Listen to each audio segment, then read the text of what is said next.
But unfortunately, we can't do it because the legislature didn't pass it. So, we're still stuck at $100 a day. Question from the press. Governor, when you say 4 o'clock tomorrow, is that when everybody out of here? Yeah, we want everybody out by 4 o'clock tomorrow afternoon. Okay. Given that, you talked about leaving tolls on parking and all that. When does that take effect? Well, Commissioner Simpson, we're talking about the AC Expressway. We're also going to monitor the Parkway as well and waiving tolls there. We're going to start that tomorrow morning. But if people started to evacuate in large numbers this evening, and we saw that was affecting traffic, I've given Commissioner Simpson the authority to begin waiving the tolls this evening if need be. We'll make the decision on this evening based upon traffic flow. But in any event, starting tomorrow morning, 6 a.m., the tolls will be waived, heading both westbound and northbound. The other question I have is just on the evacuation. You know there are going to be some people who are going to ignore what you say. Right. What do you say to them? Well, I know that's an open door. it is an open door, and I'm not going to go for the easy line. I'll just say this. I mean, listen. But the fact of the matter is that I don't do this lightly. Okay, I don't want people leaving their homes.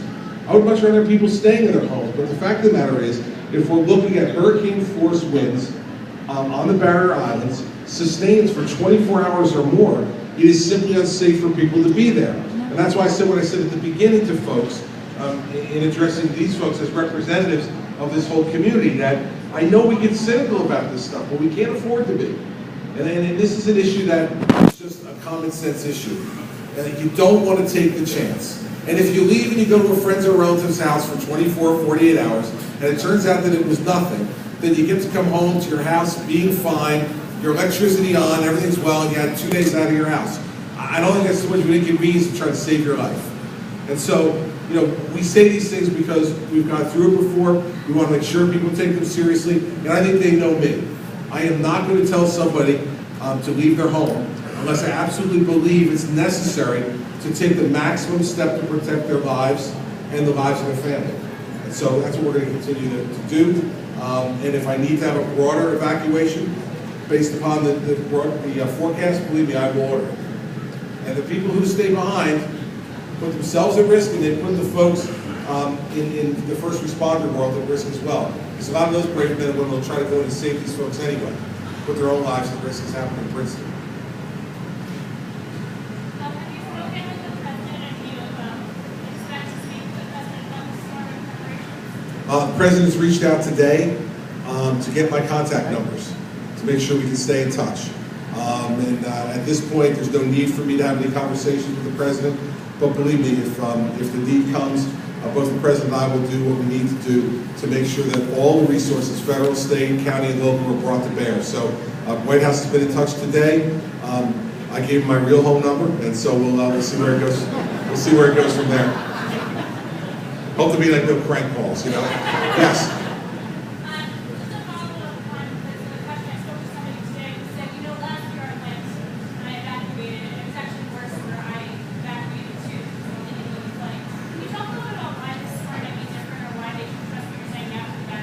Well, listen, because, this is an inexact science.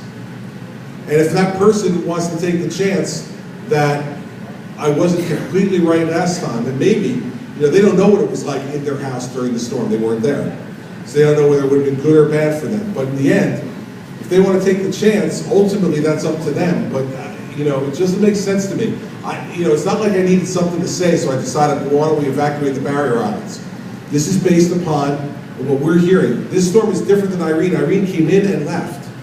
This storm is forecast right now to linger for 24 to 36 hours and making this a statewide event across New Jersey. That makes it different than Irene. So hopefully people will understand that I don't do this just because I have nothing else to do.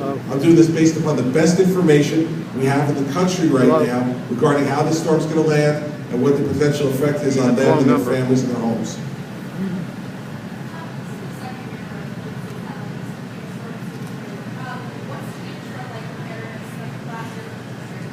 Well, a few things. First, you heard President Hanna reference the investigation we did last year into the conduct of the utilities. And we had an outside consultant make 147 different recommendations. We've instituted many of those already that we could do by executive action through regulatory work and executive conduct, and that's going to make things better. The utilities have learned a lot, and they have more crews on board than they had before Irene last year. More employees, more help from out of state coming as well. And we've learned as a cabinet and as a government, some of the things that we didn't ask last time that we're asking this time. And so all of us learned something from these events. We did a long after action study after Hurricane Irene and the winter snowstorm in the northern part of the state that came right after it to evaluate our own response in the places where we got lucky and the places where we did really well and the places where we could improve. And we've instituted many of those changes that were recommended by our after action report that was done by every cabinet officer affected by this. Lastly, I've gotten better at it. I mean, when you're governor going through this, you learn something every time about the questions you should be asking and the things you should be demanding and the conventional wisdom you should be challenging. And so I hope not to get too much better at this, because I've quite frankly had enough. But I will get better each and every time, because I'll learn something each and every time. I think that's true for all of us who go through this. The mayor has assured me North Wildwood is ready, and I take his word for it. They're ready here. They've learned things from past storms, and it's really important that all these elected officials who are here, I see a number of mayors here, freeholders, members of the legislature, Senator Van Drew and Silverman, Albano, and Milam. It's important for all of those folks to be part of the team who are helping to give the best advice we can to the people we serve and making sure that they are as safe as they can be given these circumstances. So that's what's different. You just learn. If you're smart, you learn, and we're smart.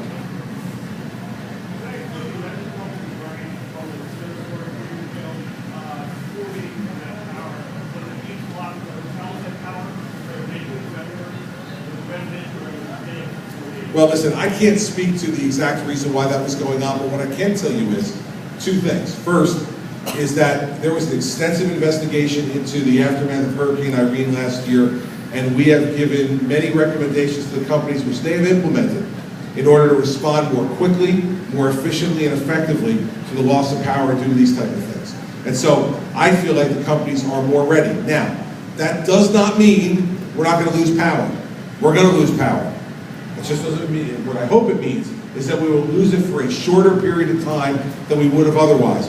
But when you have a storm like this that comes in October, when the leaves are still all on the trees, and you have soaking rain for 24 to 36 hours with 40 to 70 mile an hour winds and gusts over 70 miles an hour, trees are going to come down, light poles are going to come down, substations are going to be flooded, and we're going to lose power. That's unavoidable, no matter what the power companies do. Our complaint last time was that they were not prepared for the aftermath as well as they should have been. And as a result, it caused people to be without power longer than they needed to be, inconvenienced more, damaged more than they needed to be. And so we think we're working cooperatively with them. But that's also why I proposed the legislation I did in September, in anticipation of this fall hurricane season. Let me have the ability to fine the companies $25,000 a day. That'll get their attention. But for some reason, the legislature didn't deem this an important item. They're working on all kinds of other crazy stuff up there that they think is important, writing letters to me and all kinds of other stuff that's a waste of time and is partisan political conduct, instead of doing their job, which is to look at what happened here and to put their priorities in order. Instead, they're spending time, worrying more about elections than they're worried about doing their job. I hope that we don't have any problems. I hope we don't have any problems where that fining ability would come into effect. Because right now, all I can do is fine them $100 a day. And I think that will be woefully inadequate to send a message. And I think it will anger this public that the legislature sat by after this was recommended 2 months ago. And they sat and did nothing. And you look at the roster of things that they've been spending their time on during that period of time, and it's embarrassing. Embarrassing they haven't done this. Any other questions from the press? Yes, sir.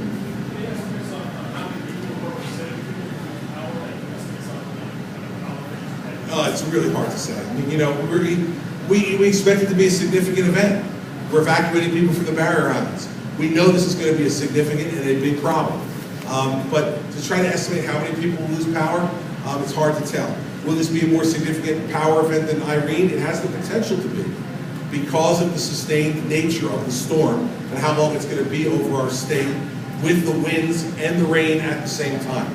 So it has the potential to be worse than Irene. But again, we're still modeling from hundreds of miles away. So we'll continue 3-4 times a day to have phone calls with the National Weather Service, continue to get more current information, and when we get it, we'll pass it on to you so you can pass it on to the public. We want people to be as prepared as they need to be for the worst, but of course we're all praying for the best, because we'd like to see this thing move a little bit further east and get the heck out to the ocean and leave us alone. That's what we'd love to see, but I can't project numbers. All I know is that we're going to work as hard as we can to limit the effect on folks. I can't take any questions from the public, because then it turns into a town hall meeting, and my banners aren't here, and my video gets me very distracted.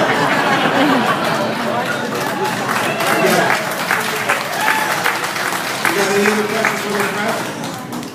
All right, listen, I want to thank all the elected officials who are here, from the legislature, the freeholders, the local elected officials. This is going to be a tough few days. You've got to be ready for the fact that it's going to be a tough few days. Please understand that all the folks here in the executive branch of state government have been working for the few days before this. We're going to continue to work. We're going to coordinate with our federal officials. We know we can count on Congressman Lobiondo to do the job we need to do to get help from the federal government, and I know he will do that for us as he always does, and we will be ready to do what we need to do. But please, if you got transistor radio, put batteries in it. You know, because you don't want to go more than a day without hearing me. I know that. Right? So get your transistor radios and your batteries. We will be briefing everybody regularly. We will give you the best advice we can. And at the end of this, we know that there's going to be some problems we're going to have to deal with, but you have my word that we will work as hard as we can to minimize those things and get your families back in their homes and back to normal life as quickly as we possibly can. I want to thank all of you for being here today. Mayor, thank you.